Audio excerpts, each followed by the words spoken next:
Anyways, we've got a full agenda. We're going to have the welcome miscellaneous updates. We're going to talk about the 2012 apprentice class. We're going to meet them. Then Paul Shoemaker is going to go through the 2012-2013 evaluations program. And then per our new format, we will have breakout sessions. One of them will be evaluations, learning the proper mindset for evaluations, game preparation, how to improve with Mr. Mike Partlow.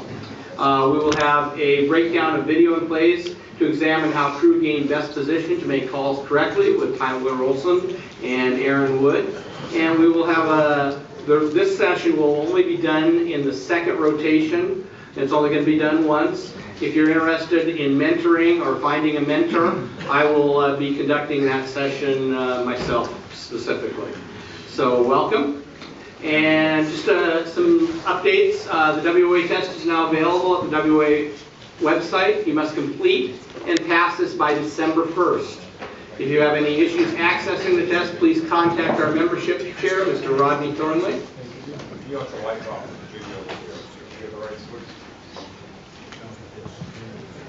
Working today. Perfect.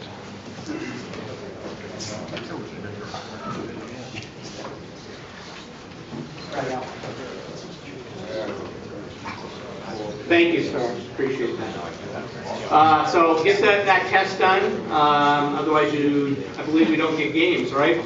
If they haven't completed the WOA test. Availability. If you've not opened up your availability in Arbiter, please do so immediately. Our assigners are anxiously awaiting to assign games. They're trying to get them out a minimum of 2 weeks in advance this season. And the farther out you can put that availability will help them out and they can get those assignments out sooner. Recreation. Please make sure you're 15 minutes early for your games. Call or email your partner to confirm games and start time. Make sure we're hustling out there, okay? Ensure that you're in control of the game and make appropriate calls. In other words, don't let them get out of control. And stay until the next crew arrives. Remember, we want to provide the best service possible to our customers. You're representing the PMBOA when you take the court. Elections. Elections will actually be at our January 12th meeting. If you're interested in running for the board of directors, please contact myself via email and I will add you to the list. If you have any constitution or bylaw changes, they must be submitted by December 15th to Andy Reiswick. Just so the upcoming training going on, there is no general membership training in December. Okay, December 15th there will be a three-person 101 class for JV officials here at Bellevue College on three-person mechanics at 9 a.m. The next general membership training session will be held January 12th, 2013. This will also be our elections meeting. I'd like to bring up the big fella, please.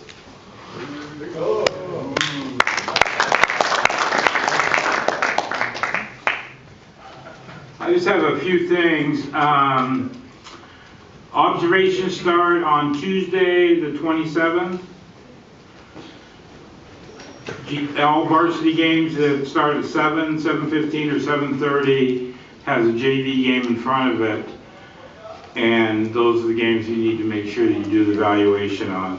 If there's a special change on that, then I will add in the notes section of your games, I'll put out something that says no JV game, so anything different. So the game starts at 7:45, 8 o'clock, 6:45.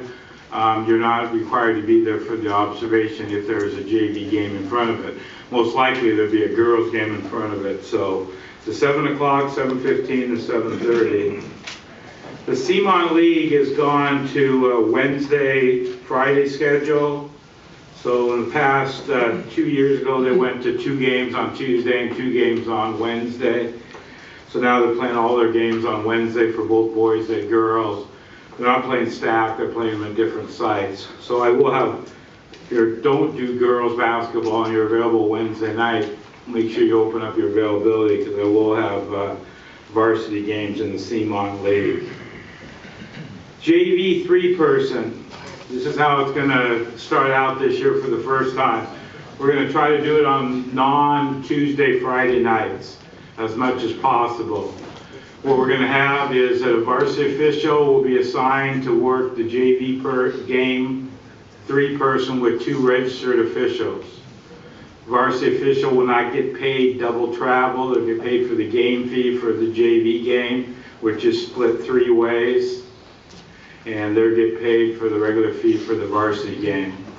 On those games, there won't be any evaluation done on the JV officials by the 2 varsity officials that aren't working. There won't be a paid observer sent to that site that night. So if you're working at JV game and the varsity game, you won't have an observer come in and have an observation that night. It's just a pilot program. We're trying to see how it's going to work and how we can cover it. If you're a registered official, you're just going to be assigned the game, a 3-person game for the experience. If you're a varsity official and you want to do this, you want to be part of the program, please send me an email so I can start a list. So I only need to hear from varsity officials that are interested in working the JV 3-person and working the varsity game 3-person. So please let me know. You got your ding list this week that was sent out. It's up on the site. I think Paul will talk about it or have some forms here too. You can give it to me today at the meeting or just email me it. It's 2 dings. I do appreciate the people that sent me 4 or 5 dings.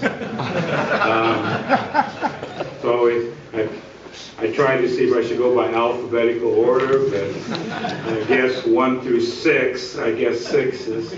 So please send me those right away so I can start making those assignments. Like Doug said, Arbiter, open up your blocks. Obviously after Thanksgiving, there's games added. Auburn High School and Kent Ridge High School came alive yesterday. So I had some jamborees were added, so some people's schedules has changed as of yesterday. Some games were added for the 24th. Just check on that. There's always openings there. Always get school schedules. Some of the schools are a lot better than others on getting us schedules. And if you have any questions about schedules or about your own availability, just send me an email. That's probably the best way to do it. Go out there and to start the year off right, we're doing a little different on our meetings and things like that. So pay attention to emails that are sent out by myself or somebody from the board. Keep up with the communications. And like I said, open up the notes section on the games because I will send out notes having to do with a particular game like that. Work hard, leave our Eagles in the locker room. We need to be able to work with everybody out there. We're just part of the big picture and like that. So just make sure that we start the year off working hard and working with the kids and with the coaches. If you have an objection, you need to make sure you contact me right away. You need to go through the WOA site. We need to get all our objections done properly, on time. Make sure you're taking care of all your paperwork, all your responsibilities for your test, the WOA, so we don't have to come back, take games away, or make you inactive because you haven't taken care of your responsibilities. All right, thank you. Leslie's 2 minutes, John. Oh, All right, I'd like to bring up Nick Michael, please. So another great class we're going to turn loose on you guys. A very good class this year. So as always, first I want to recognize the people who helped. Over 400 hours donated to this program. So committee, any trainers that help, please stand up and let's recognize them for what they've put in.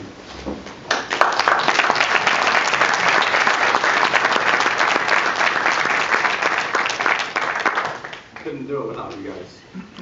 So you got about 40 new members. I ask that you work hard with them and teach them right. So if all of those of you, the majority of them are here actually, so if you guys would all stand up so we can see who you are. might need to turn on the light.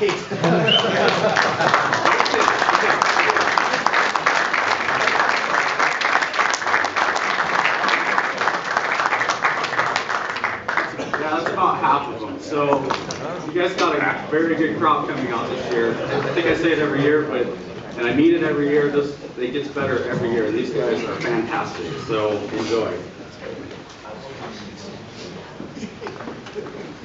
Thanks, Nick. And with all the new apprentices out there, you may be working with them. Please do all you can to help them. I know sometimes during rec games we don't always switch, we don't always do the things that we usually would do when we're working with a veteran official. But please, when you're working with the new apprentices, do all you can to help them, because you know what, you may be working a tough game with them sometime, and they need to continue to grow as officials. So please help them out as much as you can. Paul Shoemaker, please. And with the PNBOA board, come up, please.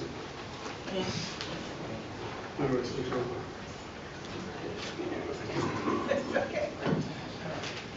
Could we turn the lights off again? Yeah.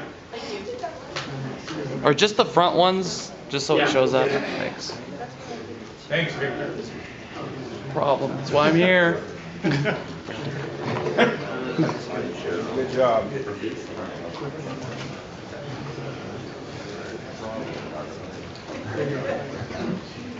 Morning, everybody.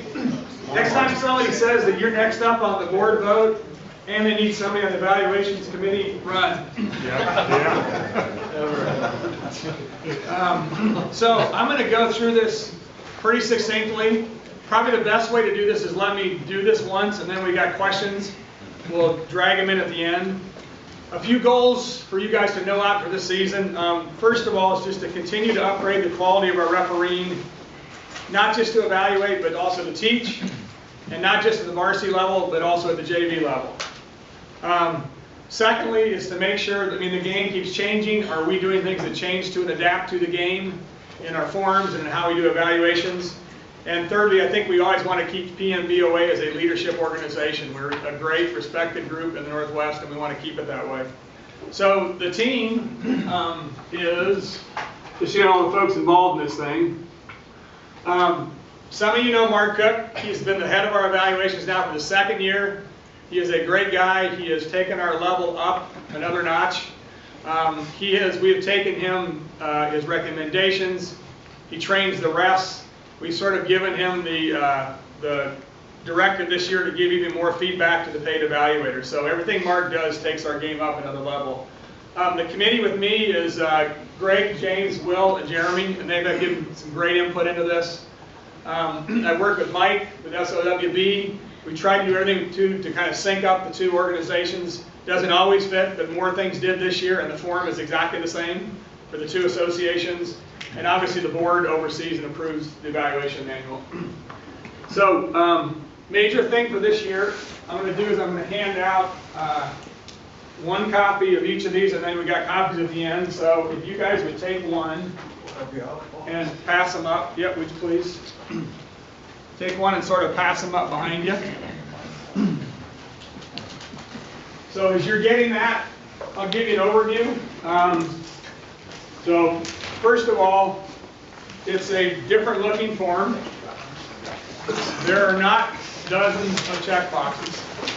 You should like cheer right now, okay? Only my friends do that. What you will see is 6 major categories.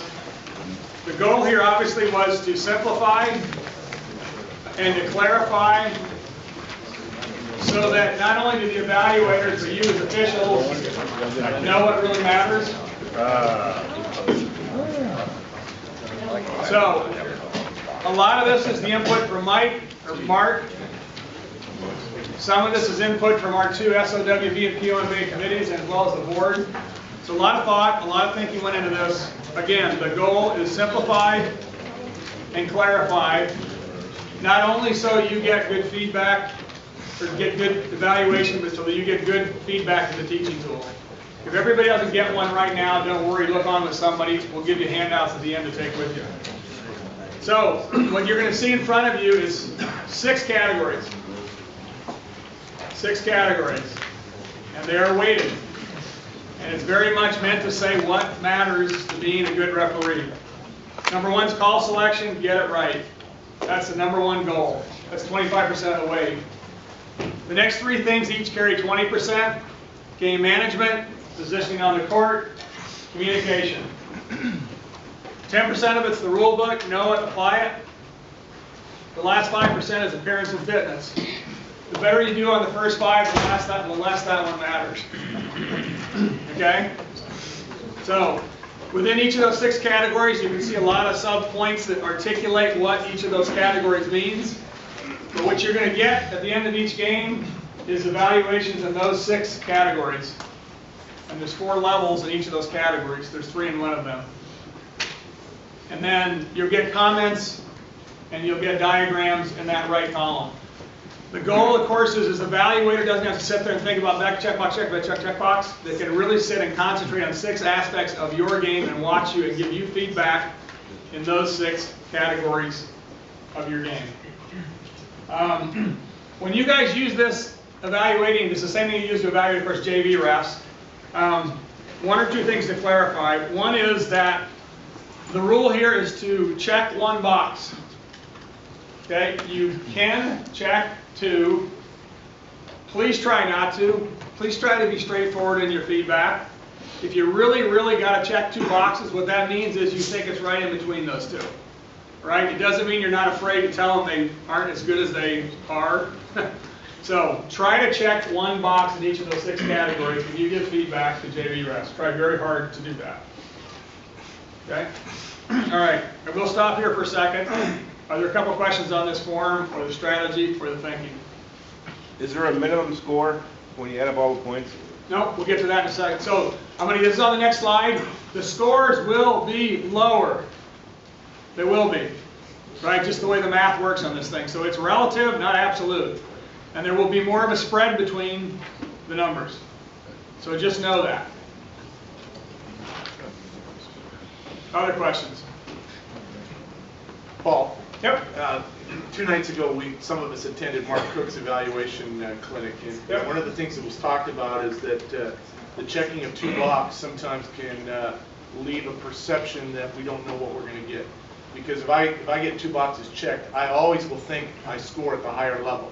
And then when that score may come back and it comes back at a lower level, now that could cause some animosity, it causes some frustration.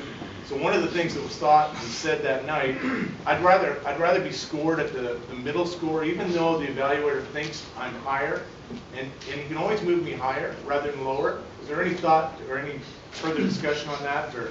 What you just said is something that I kind of got from an email from Mark, so I think what you got is more current thinking than what I said. Right. I would still say to you guys, strive for 1 box. We agree. Right? We agree with that. But if we do 2, it means you're sort of in the middle, and if you want to, you can upgrade. Is that correct? It is, but you still leave the perception if you do 2, every one of us in here will think that we're scored at the top box. Right. So I would rather it be 1 box, even Yeah. if it's the lower one, and then have the ability to go upward. Yeah, Mike? Well, I would just say, the thought process before that was, if there was 2 boxes checked, the problem that we ran into last year with having 2 boxes checked was, they had the 94 to 96 box checked and the 89 to 93, and the person got an 89. And to me, that wasn't right. So if you check 2 boxes, what you're basically saying is, he's not going to get the highest score available from the high score, and you're not going to get the low score available either. You shouldn't be marking those 2. It should have been one of those ones in the middle. And if somebody, and I wish I'd have been there for it, Ken, I apologize for not being there for that meeting, but I don't think that if I get 2 boxes scored, I don't automatically think I'm going to get the higher score. I always figured I'm going to be somewhere in the middle of that range. Yeah, that may be how you think, Mike. I'm not convinced that's how everybody thinks. Right, So- but I also think that if you just mark the low, if we just let everybody just mark the above average, then we let them always upgrade, then it's not really doing them a fair job either. Well, I think. Right, but I'm sorry, I should. No, it's okay. So what you should take away from that is check one frickin' box as much as you possibly can. We agree. I agree. Yeah, we agree on that. And if you check two, you better damn well mean it, and it better damn well mean you're right in between. Right. And if you need to upgrade it later, you can. But shoot for one box. Actually, that dialogue worked great. Do one fucking box. Other questions on the form, other than from Mike and Ken? I don't think anyone's following that. Okay, the other thing,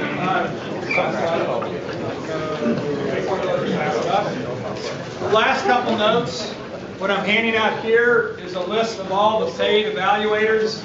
Some of you have hopefully already seen this. I'm just doing this to be double checking that you got a hard copy sitting in front of you right now, and that you know to get your dings in by tonight, Mr. Lindsay.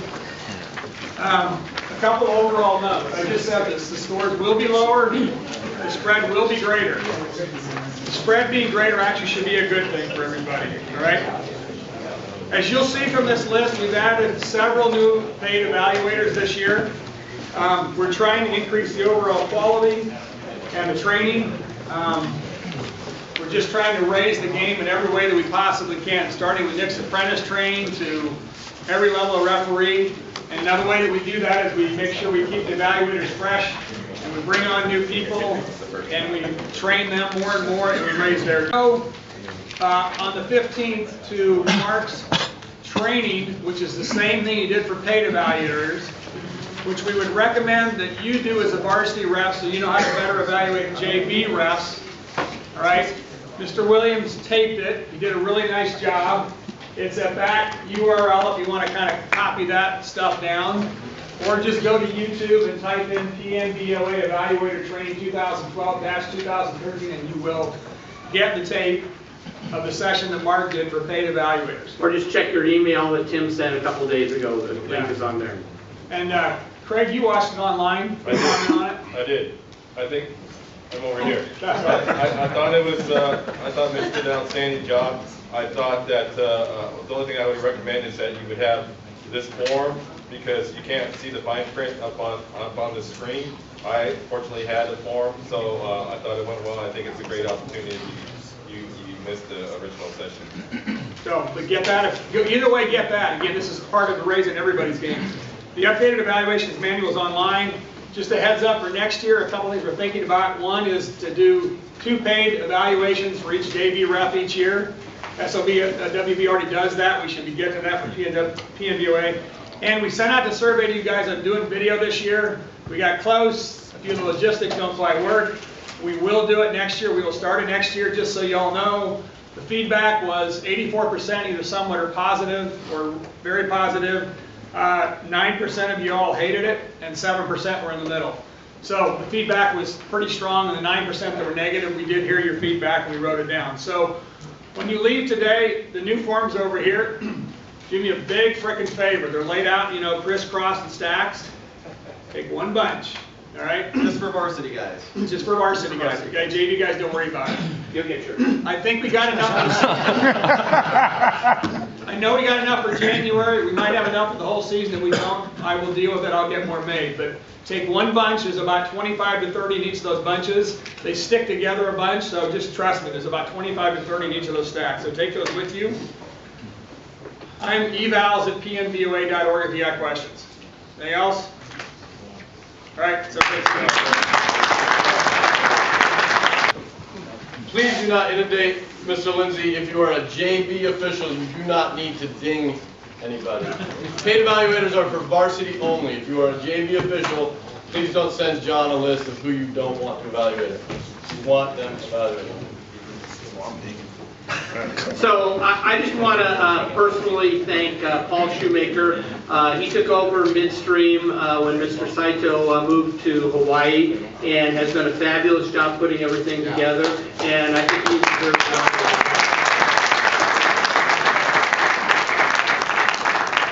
And believe me, I can talk from experience here. Evaluations is not a fun job on this board, and he really has done a great job. So thank you again, Paul.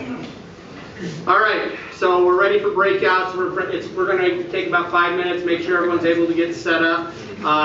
Unfortunately, the rooms next to us are booked, and we couldn't get them due to their class changes. So right here in N201, we will have the evaluation session, learn the proper mindset for game evaluations, preparation, and how to improve with Mr. Mike Partlow. So that will be the session. The sessions will run twice, so you can come here. Hopefully we get, because the room is not as big over there, so hopefully some of you don't mind walking over there, and if you're going to come back, walk back. We would appreciate that. D273, the breakdown of video plays to examine how crew to gain the best position to make calls correctly with Tyler Olson and Aaron Wood. And then, for those of you who don't know, D202, whatever room it's in, is across the road towards the elevator. Backside of the elevator is a staircase. The staircase is taking right. if you go out this entrance right here, the main entrance, just go straight ahead. There's a sign there that says some other group in D273. That's us. It's actually us. So they don't have their signs right today. And then D274C, that will only be for the second breakout at 10 o'clock. Mentoring and PNBR mentoring, learn about mentoring and how to find a mentor. So I've asked all of the apprentices to attend that. So if we have veteran guys there, that you'll be able to see who's going to be looking for mentors. So yeah, if the varsity guys could please, that you want to be a mentor, we would love to have you in that session. So please join us for that session. So I know Mike needs a couple minutes to get set up. So we're ready to go, and thank you very much.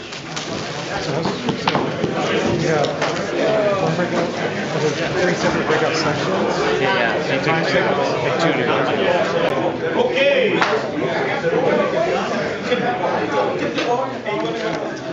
Let's talk about basketball. I'm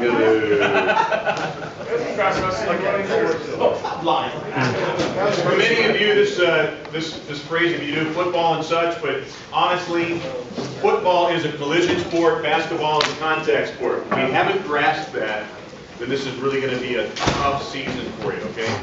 There is contact. There is contact. There's a lot of contact that's legal. There's a lot of contact that everybody, maybe even your partners, think you should have blown your whistle on. But the fact of the matter is, it was vertical contact. Nobody gained an advantage. Nobody was put at a disadvantage. And so we do nothing. We simply acknowledge the fact that that was an athletic play. Keep that in mind as you go through the rules, as you learn about the game and such. This has kind of been my credo my entire season, or my entire career, and that is from a coach's or a fan's perspective. Your first game, you're expected to be perfect, and then you improve from there. Okay, so there isn't any coach that says, I'm going to give you guys I'm going to spot you the first 5 games. Okay, you're going to get better every night. Unfortunately, my kids are going to get the crap kicked out of them, but I'm going to work with you as you play your way into shape. Okay, that is not where they come from. They figure we've all done a dozen scrimmages, that we have run on a treadmill for the last 2 months, that we are in tip-top shape. Okay? That's their expectation night one. That's every mom and dad that's out there watching us on the court. Something from a John Lindsay perspective. Yes, update your calendar. When you do your availability, make sure that you respect your career or your job's requirements out there. Be honest with your boss. When I was working this and TV was starting to come into it, guys were using sick days. Can't come to work, boss. And then all of a sudden, still remember this one, guys working, USC against Arizona. So they're going there again. He was on TV. He was sick at 7:30 this morning. He's in Tucson. Okay? Be honest with people that you work for and such. You'll find that they respect the fact that you're investing in your community, but they will lose have total disrespect for you if you lie to them about your primary career. Okay? Family's commitments. Every calendar I had, even for observing, my wife gets, okay, block out the dates that are important to you. Okay, well, I can tell you, December 16th, that's her birthday. My son's the 26th of January. So those are 2 dates I know I'm never going to work. And I never worked a Division I game unless I got called and I'd say, honey, can I bring home a check for you for your birthday? And then she would say, go ahead, get the hell out of here. Okay, but she always got first shot at it. I do believe in wellness, and that is you work a lot, block out dates so you're going to get rested and healed up. Communicate, communicate, communicate. John is only as good as your arbiter calendar, okay?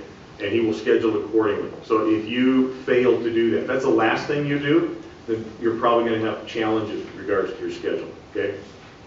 Just remember, it's part of the job. It's not an option. It's part of the job. Your uniform, update, you know, I mean, each one of those categories, I don't have to tell you how it is. We get one chance to have a first impression on the floor. When I'm evaluating people, you know, if you are, you know, I'm going to use excessive numbers, okay? You're 50 pounds heavy. Do I need to tell you that? Okay. Do I know that you know? Do I know that you're slower on the court? Yeah.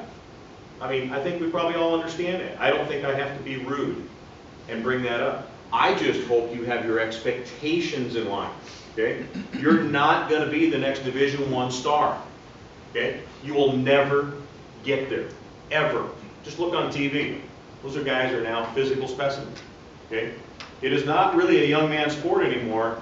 I have probably a dozen buddies of mine that are equal to my age, and I'm 57, that color their hair every 2 weeks. Why? So they look younger. They're all about perception.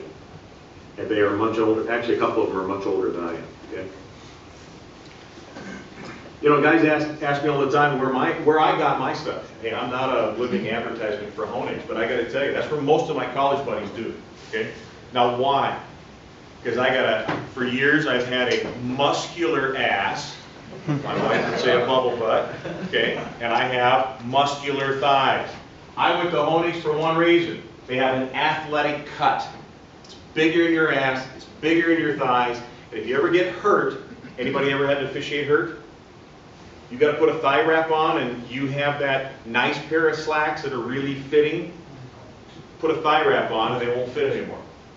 Okay? So you got to prepare for an injury before the season ever starts. You got to prepare for the what ifs. And that's what this pant does. It's a fabulous pant, it washes, it weathers well, and honestly I would take mine to the dry cleaners and get them pressed probably once every 2 weeks, if not at least once a month, and I would supplement that at home with ironings and such. And if you don't want to do that, then you iron them at home. You get a handkerchief, very light cotton, you totally saturate it, and that's how you're going to steam your crease in. All the way down. You'll probably have to re-wet it at least 3 or 4 times on there. And your pants will look so crisp. And as an evaluator, I look not only at how you dress, I look for the polish on your shoes. I look to see if the crease is on the front or the back. That tells me you have pride of ownership. That tells me you prepared for this, and this is something that you take a great deal of pride in preparing for. Protective gear. Neoprene is my friend. Frankly, I could have been a skin diver. I used to wear so much of this stuff as I got older. Okay? Calf sleeves and such. I mean, in my bag, in fact, the stuff I took to games was worn by my partners more than me, because they would come up lame. You know, something happens. You know, so I'd have one of those in my bag. I have a neoprene knee. Why? Because it also doubles as a calf. Okay? Something you guys aren't aware of is like that thigh wrap right there. Okay? I specifically buy those and I cut them into thirds. Okay? Anybody ever pull a hamstring? Everybody yank a groin? Okay? This is the most fabulous thing. You can put an ace bandage on and the first wrap is great and the second one's too tight and the third one's like crap, and at halftime it's down by your knee. Okay? Put this on. You can crank it up as tight as you want, and it stays right where you want it. Right where you want it. I've given this to more guys at halftime so they'll finish a game. then I wish I got a nickel for every time I did that, okay? But that's another thing that's always in my bag. I've probably given 20 of those out in my career. But again, you prepare to officiate hurt. We've all officiated hurt. Some of the young guys in the apprentice program have no clue what that means. When I was 20, you know, this, let's go. That was warm up for me. The body just handled it so well. My recommendation is if you're in your 20s, you need to be preparing for how you're going to officiate in your 30s. When you're in your 30s, you begin preparing for your body when it's in its 40s, and so on and so forth. Okay? We're not as fast when we're 40. Okay? So we got to do it differently, which means angles, preparation, eyesight, positioning on the court, learning how to, when you get beat on a break, how to come in from behind instead of being able to fleet-footed it down and be able to pass all those athletes and be there waiting for them on the baseline. You know, those days left me in my 30s, so I got nothing to prove, and sometimes that's where we hurt ourselves, is trying to do too much out there on the court. Okay? Polishing your shoes. I polish my shoes 3 times a year. I use this stuff, liquid luster. I paint it on. It is the shiniest, brightest stuff in the world. Okay? You think guys sit in the locker room before a game? You are nuts. All I take is a wet towel, wipe it off. I do it on, I now officiate softball, do the same thing. Take a wet towel, clean. Done. Okay? Don't think you're going to be damaging the shoes, because guess what? You're going to be damaging the shoes. You're not going to wear these things 5 years from now. I got about 20 pair of mow my lawn shoes. That's what they turn into over time. Okay? But if you want shiny shoes and you don't want to have to be polishing them every time, it's this type of tool will help you, because that's how that shiny shoe. If you don't want to buy a synthetic leather, you want a real leather, this is the kind of stuff the guys do or wear on TV. Okay? Pre-game meetings, I got to tell you, if there's only one thing I could do in preparation for a game, it's going to be whether or not we have a great pregame. Okay?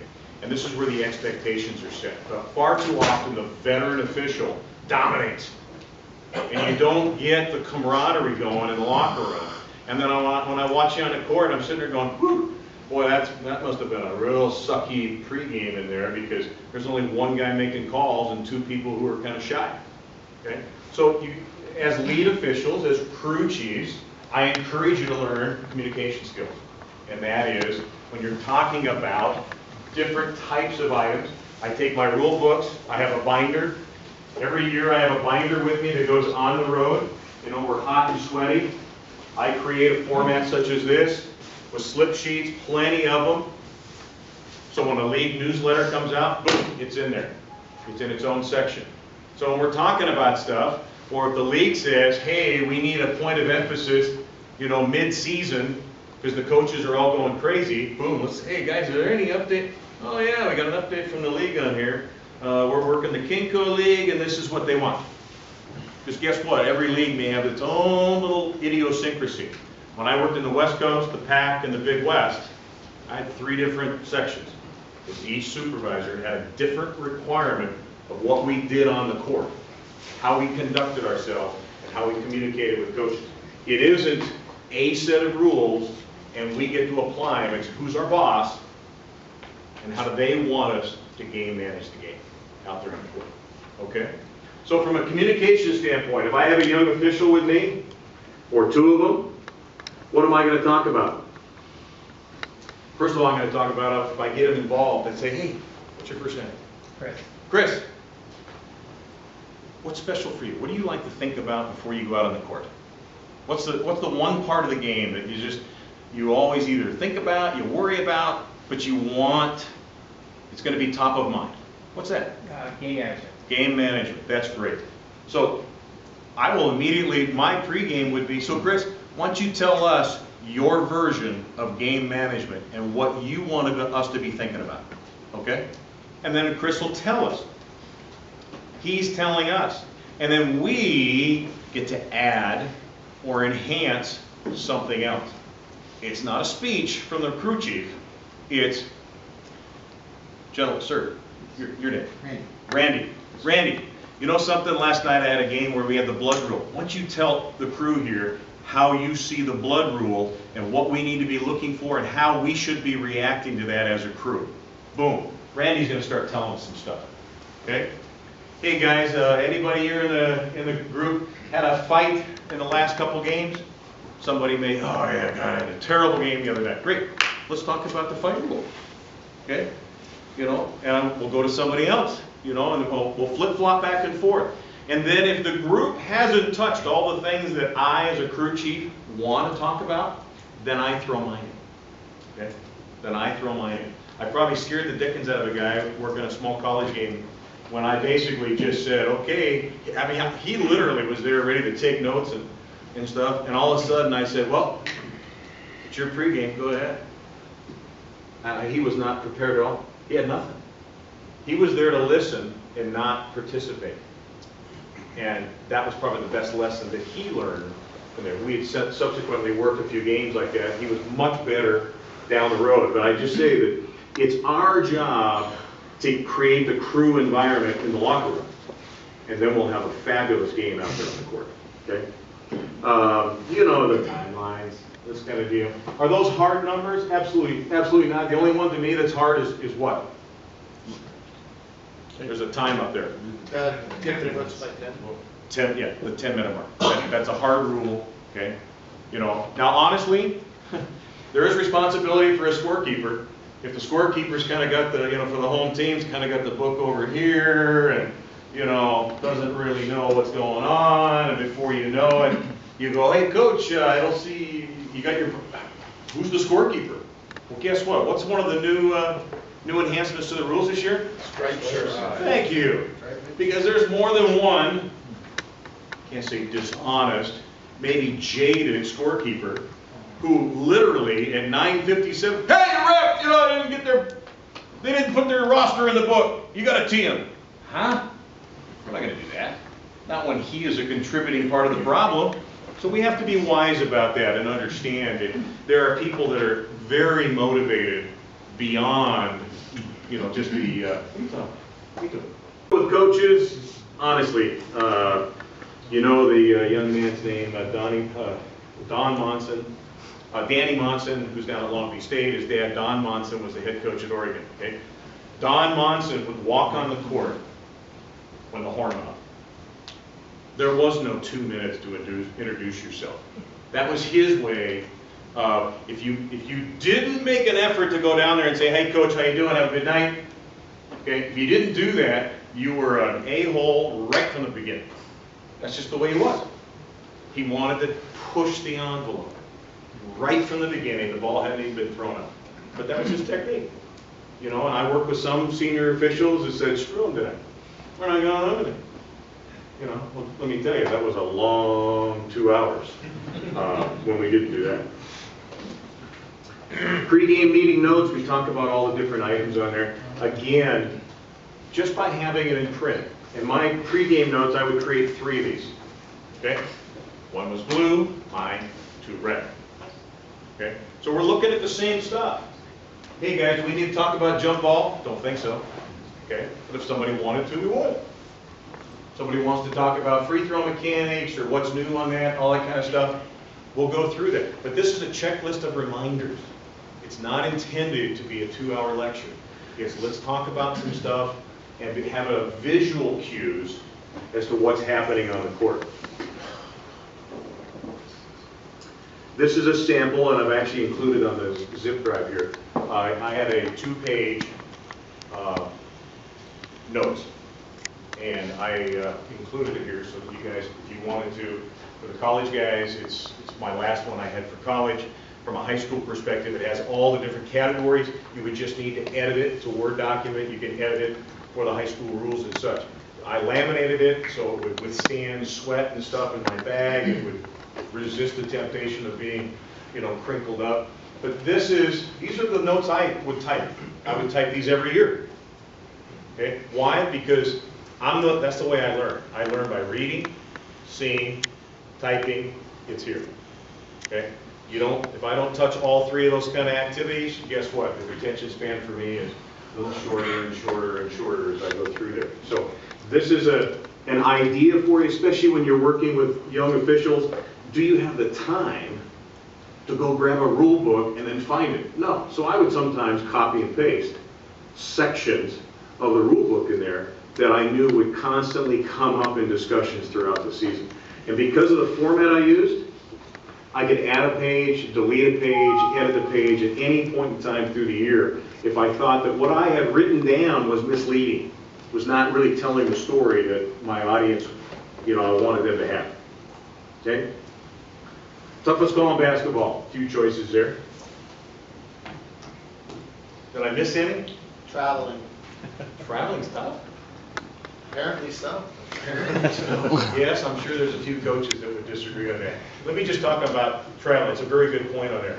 Some of us use our best mechanics, okay, and we show our emotions. Tough traveling call, and our body language and such. It's kind of like, think of it in terms of like poker. The easiest traveling call, okay? Toughest traveling call, when you show different emotions, the easy one, your body language is okay. The tough one, oh God, guess what? You're kind of showing your hand. Yeah. You're tipping your hand. Oh, that was a tough call for you, huh, Mike? Yeah. Okay. The whole point is that you don't want that to come. Okay? You don't want that to happen. So you try to make the toughest one look like the easiest one at all times on the court. Then they can't tell. They can't fall prey on you and start attacking and questioning even your own confidence on the call. So I look at these and I go, wow. During my career, I bet you every single one of those has been, to me, the toughest call. But I would say in the latter part of my career, the toughest one was the no call. And why do I say that? Because we're acknowledging, one, there was contact. Somebody's going to have an opinion that that contact was enough to be a foul. Okay? Two, you have to interpret, was it enough where someone was put at a disadvantage, or did somebody gain an advantage from it? And three, you have all these people that pay $10 to get in there that have an opinion that are yelling at you. And then you, very confidently, stand there stoically, you didn't do a thing. And yet that was the right call. That's why I believe the no call is the toughest call in basketball, because you are acknowledging that it happened, but it didn't cross that line to where you were going to blow your whistle and enforce a foul, a violation, or impose some other penalty during the game. Make sense? Fair? I got to tell you, as an evaluator, the new form's fabulous. Honestly, previous one, my first year doing it, it was an accounting nightmare. If any of you have, and I'll share with you a couple of notes I have on here, but I mean, I do try to give you timestamps. If you do get the video, you'll see at 6:27 foul, okay? You'll be able to, there it is. You'll be able to see that. I do all this stuff, and then I got to answer 50 questions, subjectively. And then give you input. When I knew for a fact I was going to give you more of a narrative after the fact that was going to cover some stuff, okay? So I like this, because this allows me to be able to provide the input, but I will commit to you that you'll have more coming to you, okay? I understand for many of us, it's all about the number. I get it, okay? But if everybody in this room got a 98, who's going to state? All of us. Some people aren't, okay? Are we really a 98? And what does a 98 mean? It's almost like pro rodeos. Do we rate the bull and the rider? Because some games are just tough, okay? And you might not have had a 98, but god dang it, your 88 kept that game under control. And I admire that and I respect that, okay? And then there's other games that are just a cakewalk, okay? You still got an 88, and an 88 might have been a 50, because the game was still better than you. because you kind of relaxed. You didn't bring your A game. And so that's the tough part about the evaluating segment. I like the format that they're using right now. I think it's very healthy. They're focusing on the key activities, and the weighting that Paul and the committee has chosen to use on there, I think it sends a message to you. Get it right. Get the call right. If that means the crew's got to come together, discuss it, get it right. And my third bullet point, questions are great. I love questions. Kind of shows me, the inquisitiveness that you have. But oftentimes last season, I got asked questions, and I knew the guy who asked it, he wasn't ready for the answer. He was kind of hoping for an answer, but he wasn't ready for the answer. Okay? And that's the only thing I encourage you. Just remember, you ask the question, stay tuned. It may not be the answer you're looking for. And if there's something, at least in my approach to this is that if there's a question that you have of an observer, okay, then just say, hey, can I follow up with you? Can we have a discussion offline? Some of these things, I'm not all too sure they need to have a broadcast, to everybody and his brother, because why some of the best questions I really admire that sound silly, but I got to tell you, I used to use the phrase the iceberg effect. We only see 10% of it, but 90% of us kind of want to know too. Okay? So that one guy who's got the guts, or the one young lady who has the guts to ask the question, okay? The whole room appreciates it, but nobody wants to be the guy who asked it because it was kind of crazy. Okay? And that's the thing about this game. We've all maybe played it. We thought we knew the rules, and then we put stripes on, and suddenly it's not a matter of thinking anymore. It's, do you know?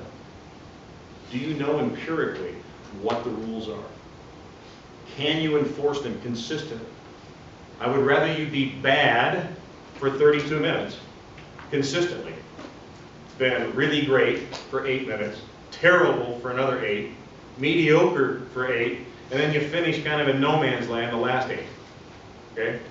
You would drive the coaches crazy, and frankly, your ratings would probably, you just wouldn't have fun. This may be the shortest hobby you've ever had. Okay? So I would rather you strive for consistency among a crew, among yourself. So let me give you some examples. Okay? As a crew chief, one of the things I would say, and if anybody's ever worked with me, you will probably remember me saying this, and that is, Chris, right? Yeah. I trust you so much, I'm going to let you screw up tonight. I'm not going to come out of no man's land and blow a whistle in front of you because I think you might have missed a call. If you got the angle and I see the play developing, you look like you're engaged, you blow your whistle, I'm 100% behind you. You don't blow your whistle, I'm 100% behind you. You take some heat, guess what? I don't think they're yelling at me. Okay? So that's the credo that I used to live by. And I would also tell Chris, you will also, tonight, you will not get hurt. I will not let a coach get all over you. Okay? Now I may, during a timeout, we have a timeout, and Chris has had a hard time with the red team at this end. Boom, we got a timeout, blue number 14, boom. Start it like that. Hey Chris, go on down there. I would walk in front of the red coach. If he wants to yell at you, Chris, he's got to yell 84 feet. Okay? Now that's just smart. Instead of having that coach kind of inch his way out and inch his way out and inch his way out. Okay? And we stand under a professional manner. We might do that all night long.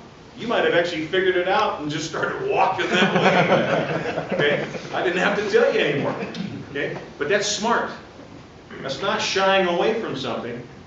Because a coach, guess what? They feel as though they have rights and privileges to say certain things, and we can't change any of that. Okay? Another, the last little trick I'll leave with you there, and that is double whistles. You ever had a double whistle with a fellow official, and you come in there and you're looking at him, you go, well, he blew it first, and boy, that's a deer in the headlight look I've never seen before. Okay? He really isn't sure. Was it on the ground? Is it in the act of shooting? So a technique that I would talk about before a game would be, hey, look, if we have something like that, I will ask you a question. Randy, did you have him on the ground? What did I just tell him? I told him, I think he's on the ground, but I phrased it as a question. Because why? A coach may hear me. A player may hear me. Randy, did you have him going up? If I said, Randy, I think he was going up, okay, the one coach is saying, 2 shots, 2 shots, 2 shots. His team, or the players are yelling, hey, I'm shooting, I'm shooting. Now, does that make a difference first minute of the game? No. Well, let me tell you about it. This technique will come in handy with 2 seconds left on the game clock.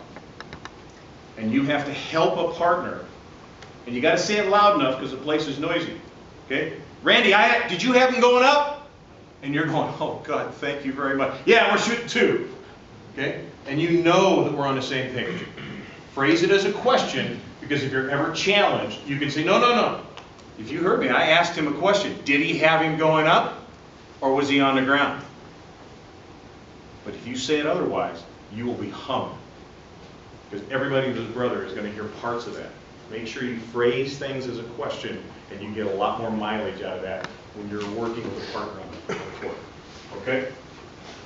Last of all, this is how I track stuff. Total fouls. This kind of gives perception to officials where they're at in the game. Why? Because some guys are kind of slow on the trail. Some guys are lame and are slow in the center. Normal games, usually most of the calls come from the lead. Doesn't surprise me. Plays are coming at you. That's where you're most comfortable and such.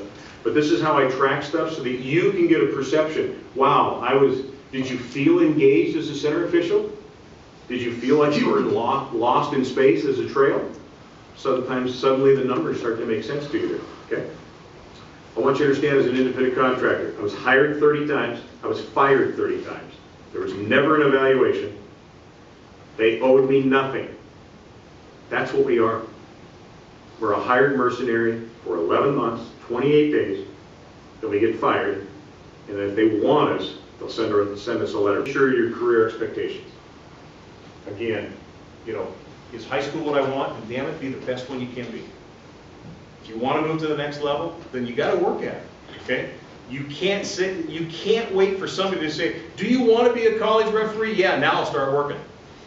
No, you work your fanny off, and then when the door of opportunity opens, you're there waiting to capitalize on it. But don't think that somebody's going to tap you on the shoulder thinking you have great potential, and now they're going to wait for you to refine your skills, okay? Talks on here, I know we're running out of time. I just want you to know that as you move up the ranks, more time on the clock, the athletes are bigger and better, everything's on TV, you'll be totally scrutinized in everything that you do. And just understand that the video, if you might have had great reasons about why video isn't your friend, but I got to tell you, it's the best teacher. Because it's really telling you what you did on the court. And use it as a tool. Don't indict yourself. Don't take yourself home and I had a bad night at Kentridge. Okay, it's over. My career's done. Guess what? It's over. That coach has to live with it. You don't. You get another game tomorrow night at some other place. Okay. Have fun this evening. We're gonna thanks to Mike. Anyway, this is what we're talking about: court coverage. How to put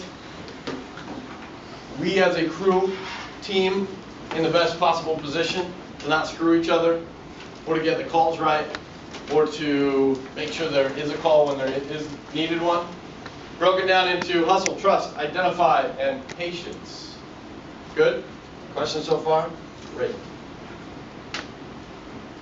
This should be self-explanatory. Good? Here we go. So, trust. Mr. Lindsay, or Miss Fitzpatrick, puts us on a court for a reason, right? We're all supposed to be there at that time. We're all of capable ability, right? Regardless of crew chief, we're all peers, we're all equals on the court. Trust. Give trust to get trust. Watch the backcourt, pay attention to the C.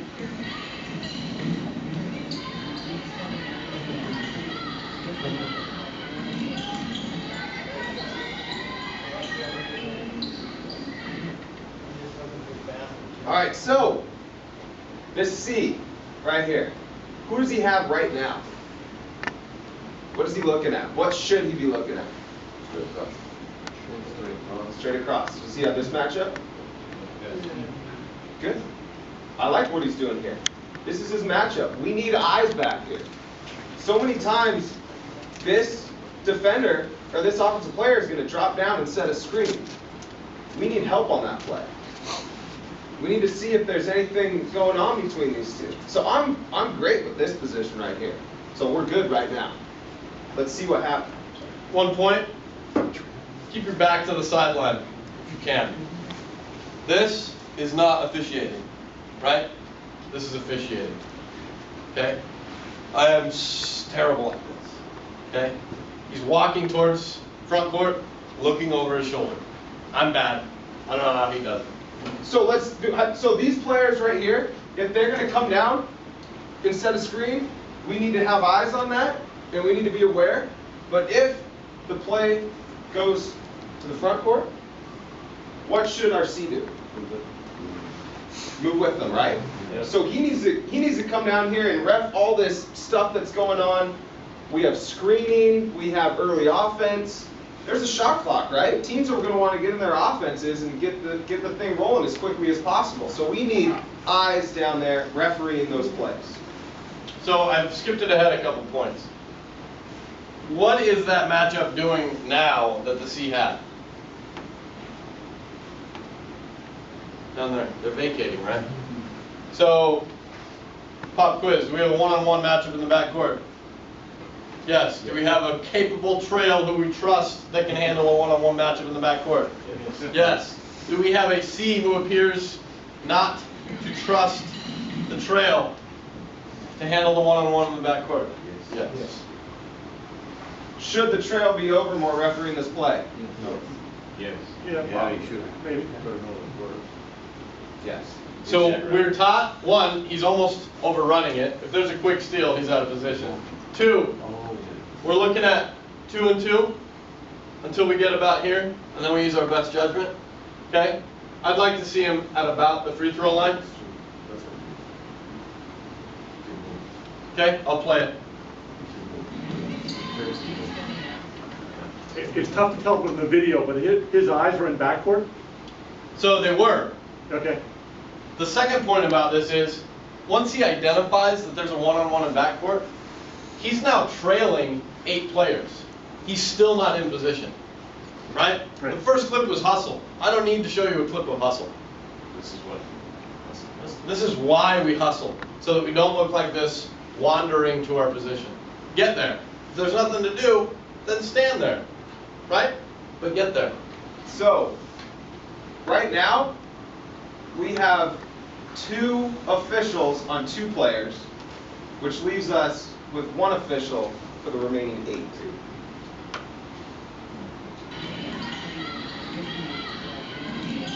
He's still not in position. Ball's across half court. He's still not in position, right? He's still above all 8 players. We have a matchup, we have a matchup, we have a matchup, and we have a matchup. And he's as far away as he can be, right? Do you want to run it one more time? Sure. So I'm going to walk through what I do as C on this play. So, like what he's doing here, watching this, now I'm down here. Now I'm refereeing screens, post play, everything down here. Good. What do we take from that? Hustle. Trust your partner in the backcourt to handle one-on-one. Okay? Awareness. 2 things to pay attention to in this one. When does the transfer of responsibility from trail to C occur?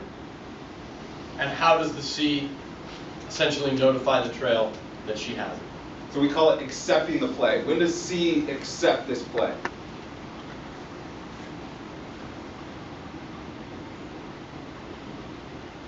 Watch it again.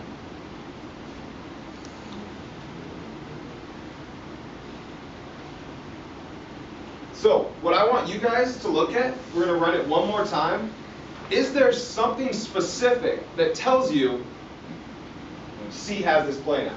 Is there something specific that she does that tells you that she has this matchup, and then we can go referee off ball. So let's watch it one more time. Can you play it, please? Yeah, all the way? Yeah, all the way.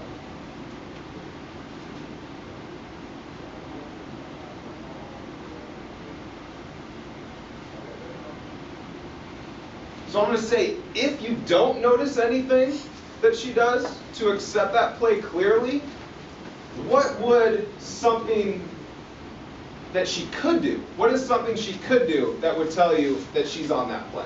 Not closely guarded or closely guarded. So good. A fake count. Great. Turn just a little bit. All right, so we're Identify with body language. So we're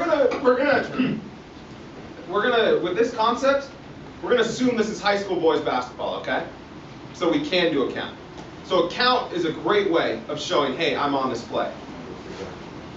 Anybody have any other tools that they use to accept this play? If you're accepting this play, you're now basically, because where the ball's positioned, you're almost forcing a switch. So you can start that movement early. So you're saying a movement? Yeah. So what I like to do is maybe take a 1-2 step up and say, hey, I'm on this play now. Right? Because the switch happens immediately. Yeah, so there's a rotation, right? Yeah. So, because when he decides that almost the lead is what forces him to know that he's going to drop the seed to get it done. Unfortunately, it's the lead, right? It's not the seed that identifies that the trail can come off of it, right?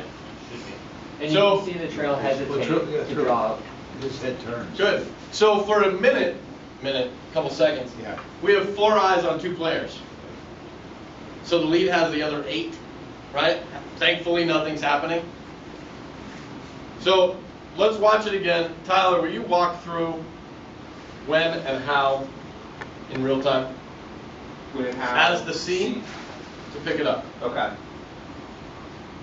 Okay, so stop. All right, so ball, I give myself guidelines for picking up the ball in the matchups from T to C. I use this lane line extended, and if the ball settles in this area, that's my cue to take a step up, to give a count, to do something obvious to my partner that, hey, I'm on this play. You can go referee all this stuff that's going on. So just do something obvious to your partner. It's tough. These transitions, in this case, it's kind of like a 2-second, oh, do you have it? Oh, do I have it? What's happening right here now? We don't have any eyes. Look, the lead's looking over here. The C's, who knows, has something here. The trail's obviously over here. Who has this matchup? We don't have 10 players in our vision out of 3 officials. We're blind to these 2. Good. There's another utilization of eye contact that can take place. A quick glance from the C to the T. Something. We look at each other. I take a step up. The trail sees that my eyes are on the play. He can go, right? But there's nothing like that. So we have a few seconds where the trail probably feels really uncomfortable. Do I need to stay on this or can I go? Can I go? Can I go? Get happy beat. Okay, so clearly choose to accept a play so that your partners can get into the proper position. So the lead does a great job of rotating over here. Love this rotation. Okay, so stop. So the trail then, once he's off this play, does a great job of what I do. It's a guideline that I kind of work by. Once I'm off that play, I look up top here, and then if I don't have anything, kind of sweep down the key. So every time I go off the ball, I look up top, and then move down for my matchups. Kind of assess the situation. So, how about this look right here? Is this an open look? Do we like this? So this looks like the new tee. Close-ended question, yes or no? Do we like it? Yes. Okay. So, is there any reason for us to move out of it? Do we still have an open look? Marginal? What about now? Patience. Just because the lead rotates over doesn't mean you have to move back. It doesn't mean this isn't a triangle with equal sides, right? You don't have to move just because the lead comes over. You don't have to create that same distance by dropping back. You're supposed to stay in your C position if you have an open look. Sometimes it's better to have 2 Cs than 2 Ts. Open look. Instead, she kind of feels that lead coming over, feels like, okay, I need to step back into my T position, and in turn loses the open look, and then watch how she has to fight to try to get this open look back. See, it's like you keep leaning, you keep moving, but if she had stayed, would have had a clear open look between the offense and the defense the entire time. So, lastly, Tyler, keep your pointer on the C. Okay, watch how far off she comes off her position. Has a good look, still has a good look. There's no need to move, right? Okay, let's keep going. So, 3 times to rotate. One is? 3 times not to rotate. One is? Immediate shot. 2? Drive. Skip pass. 3? Drive. Right? So this clip started out as something until I watched it for the 40th time, and I caught the very end.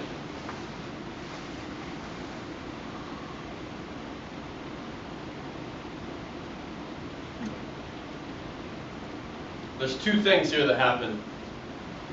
One we've already talked about, and it starts right there. It's a C in good position. Pretty good, right?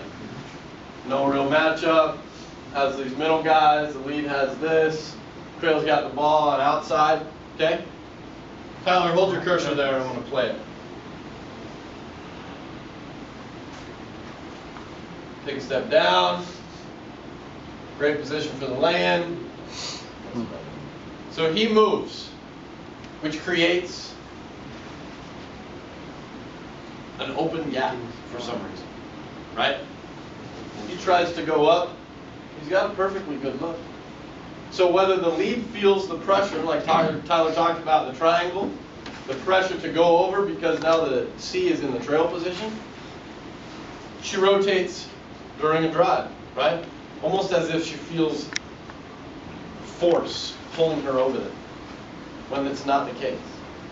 So, we saw where the cursor was at the beginning. Let's play 3 seconds. Okay. So right now, this is what I call an unnecessary movement. He has a great look at the court. All his matchups, his primary should help right here, and then some secondary matchups to help with here. If he just stays in that spot. And for me, I find it's a lot easier to referee if I'm stationary, if I'm in a spot, if I'm not walking or moving, if you need to think about where I need to go. If I'm in a spot and I have an open angle, I'm going to stay there. And I'm going to use that opportunity to be able to referee from a spot as opposed to having to move and referee at the same time. So, what he does is he moves up, and then let's play it out when the ball kicks over. So he should be down here and drop. He should be down here at this point. But he's up top. This is okay. We're not forcing her to rotate. So, good point. Kurt talked about forcing the lead to rotate.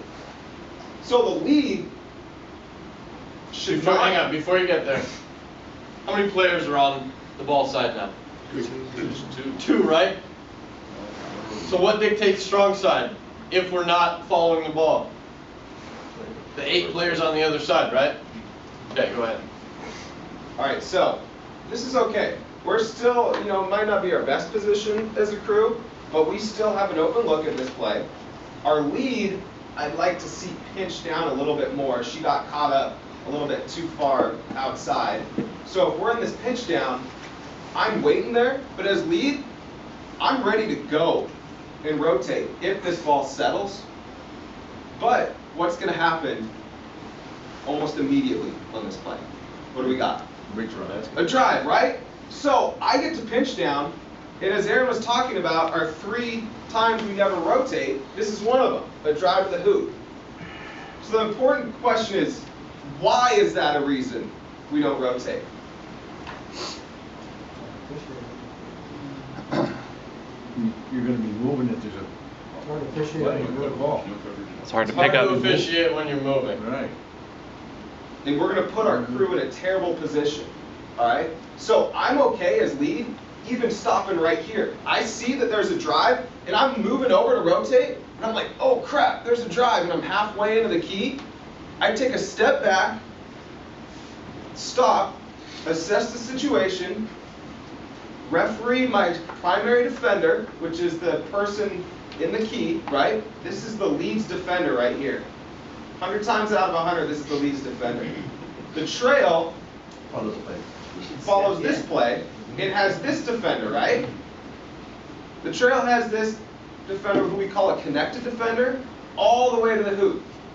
So my lead trusts that the trail has this matchup, referees her primary, stays pinched down, and waits for a block charge situation. Instead, I want you to see and pay attention to the head. I don't know if you can tell in this video, but watch where she's watching. Watch what play she ends up focusing on. So before you hit play, from the very first clip, is this the equivalent of a one-on-one in the backcourt? It's a one-on-one matchup, right? There's no reason to have 2 officials on it. He's got it all the way to the basket. So hold on, so on this play pick here, in this video, you're determining that this guy on this side is already the trail? No, not. He might be in a trail position, right, because he unnecessarily moved up previously. So we got two trails, and we don't want that. We never want 2 trails. So let's hit that point, okay? So we're at 2 trails. This guy had bailed on the play. Now we have a drive to the hoop. This is a great opportunity for this guy to correct that unnecessary movement up top. Follow this play to the hoop, stay connected, and maintain what we call an open angle, which is the distance between the offensive and defensive player. So if I'm maintaining this open angle to the hoop, where do you think this guy should move? Down here, right? Yeah. Uh-oh. He goes the other way. He goes the other way. How many players is he looking through? The reason why he went the other way, You're looking at nobody. well, the reason why he went the other way is because he's seen that lead come across, and they wanted to make sure they got the lead, wanted to make sure they had the right location. Patience, right? Let the play come at you. So there are, and I love that you're hitting on this point, there are no magic spots on the court. So just because the lead had rotated over doesn't mean that the C, which is now the T, has to move up. And we call that bailing as trail. When you have an open look like we saw in the first clip, just stay down there with it. So I'm going to take the last 4 minutes. I'm going to take 4 more minutes of your time. Patience. I've been trying to communicate this for 30 minutes. Okay, this is very easy to watch. You put your cursor here. This is a great lesson in patience. How many times does the cursor have just as good a look as the C?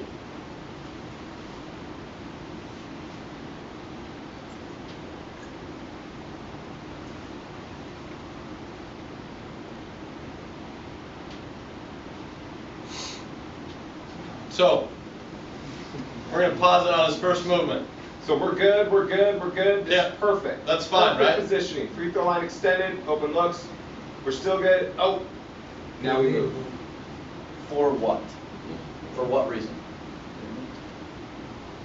Because you're uncomfortable? Be uncomfortable. Get on the court, be uncomfortable. He started to move thinking that the rotation was going to take effect. That's what happened there. And it didn't materialize, so then he got stuck in a bad spot. So I'll pause it on his next movement. Go ahead. I was going to say, when the ball comes to this side, he's got 2 players. Strong side is still far away from him. He looks like he's moving to get a better angle between them, But if she drives, he put himself out of position. Yes. This is So- a good angle. I like this angle. Yeah. Now, second movement. Okay, he has it. I got you. Whose defender is this? Lead. Okay. Right, is there a player there? Is this a player? Yeah. Okay. So we have sort of two matchups here. You can take a step up. I get that. But now we're two movements in, right? Okay, I'll pause it on. No, there's no player Let's stay here. There's no player there. Now we're three movements into it. And we can still officiate from here. Yeah. Okay? Now I'm four movements into it. I had to take a step back because the ball came at me. I can still officiate from here. Now I'm 5 and 6 steps into it. And I still have the best look from where I originated. And the lead is just now on your side. Comes over, and the ball is here. What am I doing? I'm not leaving an open look, right? Patience. If the ball swings out, okay, I'll readjust. But I'm going to follow the arc of the three-point line and adjust that way. Yeah, but the problem there is if it fast breaks the other way, then you got two C's, somebody's gonna be looking at each other, which one's gonna be the new lead, and then you got the trail trying to figure out which side do I gotta go here. So awareness. I'd rather officiate this play right. Right. And worry about the fast break when it comes, right? We don't bail on shots because we don't want to get beat. You're going to get beat. Bottom line, you're going to get beat. So then the evaluators are gonna look at that and say, you guys missed five. So if you're spots. repping your game because of how you think the evaluators are looking at it, you got to change your mindset. So hey, I'll say happens, evaluators aren't gonna ding you for getting beat. They're gonna say, oh, this guy stayed with his open look. He was disciplined enough to stay on that play, not bail on the open look. Sure, they might have beat him back, but we could still referee a fast break as we're running back. So if you get beat, just as a point of emphasis, kind of, if you get beat, are you running around the player who's trying to make the lay-in? No. Or are you taking a step in and getting a good angle? Right? You're still able to referee if you get beat. But if you bail out or create a rotation, you're taking the whole crew out. Good? So, this eventually will be up on the website, the videos, the presentation, you can watch it, play with it, whatever you want to do. Watch the clips. Guys, put your cursor, while you're watching on your computer, put the cursor on the C. See if you can get yourself to become uncomfortable. If you're uncomfortable, you're probably in the right spot. Thanks for your participation, guys.